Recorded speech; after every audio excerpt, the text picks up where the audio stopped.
Good afternoon. Today we're going to solve equations with variables on both sides of our equation. Now, we've really only dealt with two-step equations or multi-step equations where all of our variables were already on one side of the equal sign. Now we need to work with equations that have both. And really there's only a few additional steps going to solve those problems. Here are some general steps. I say general because sometimes they get a little bit more specific. On the website, there are specifically typed out what steps we have to take.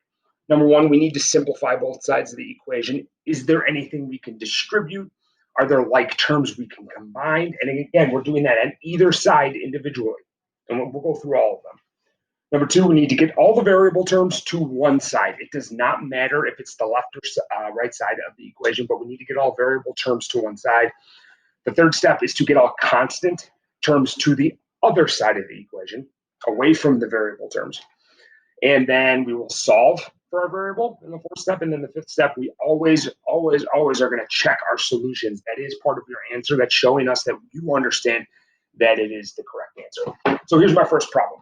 9x minus 26 equals 6x minus 8. Number one, can we simplify? Well, if I am looking at either side of the equation, and sometimes it's nice to put that dotted line there so you know that there's the left side of the equation and then the right side of the equation. On the left side, can we distribute? Can we combine like terms? No, we can't.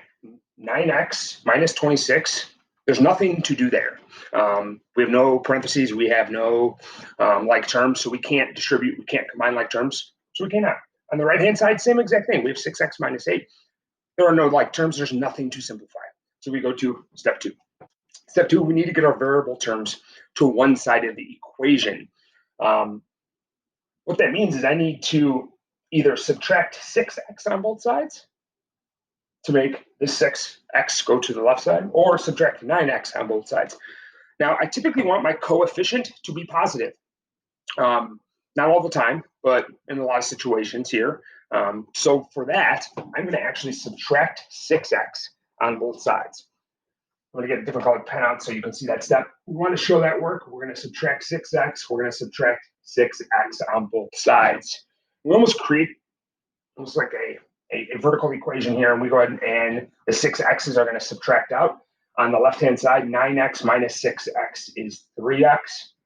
The minus 26 didn't do anything. It was still there, so we just rewrite it. And on the right-hand side, the 6x's subtracted out, we're left with just negative 8. And this is negative 8 because we are subtracting 8. A lot of people want to write positive 8 there. No, it's negative 8, actually. And you can use your integer properties to get rid of all subtraction if you would like by adding the opposite. But that's an additional step that hopefully by now we're pretty good at and we don't need to do. So number two, do we have all of our variables to one side, all of our variable terms? Yeah, we do. We have 3x to the left-hand side. Because we have all of our variable terms on one side, we can go to the next step, which is the constant terms. We need to get all of our constant terms to the opposite side. So the variable terms are on the left-hand side. We need to get all the constant terms to the right-hand side. So we're going to add 26 here. Add 26. And that's going to move the minus 26 to the opposite side of the equation. When we do that, on the left-hand side, we're left with 3x. On the right-hand side, we have negative 8 plus 26. We go back to our integer rules. They have opposite signs, so we can subtract their absolute values. And 26 minus 8. If you're stuck, you can go off to the side. We get 18. And it is positive because 26 has a larger absolute value. Then from here, we're going to go ahead and divide by 3. Our last step is to solve for the variable. We would undo the multiplication by dividing by 3, and we get x is equal to 6. Notice when I'm solving my equation, my equal sign stayed in the same exact spot. I'm working down, not across. Work down, okay? We think x is equal to 6, okay? Which hopefully is the correct answer, but how do we know? Well, that's step 5. We need to check our solution. So we're going to go ahead and rewrite this equation, and I'll kind of angle this down a little bit. We're going to rewrite the original equation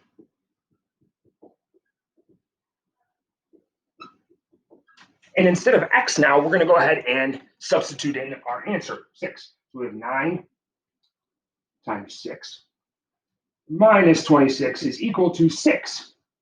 Not x, we're going to multiply by 6 minus 8. And with checking, you're not moving anything. You're actually just going to go ahead and simplify the left and the right-hand side of the equations individually. So 9 times 6 is 54. 6 times 6 is 36. 54 minus 26 off to the side. 4 minus 26, I'm going to borrow. 14 minus 6 is 8, we get 28. 36 minus 8, again, off to the side. It's okay to do this. Don't be afraid to show additional work here. We get 28, and our answer does check out. A lot of people are afraid to do this off to the side. You need to. It's okay to have those additional work off to the side when you're solving this. So we have our answer. We have x is equal to 6. We have our check. It does work out. Both sides are equivalent, and we have just solved an equation with variables on both sides.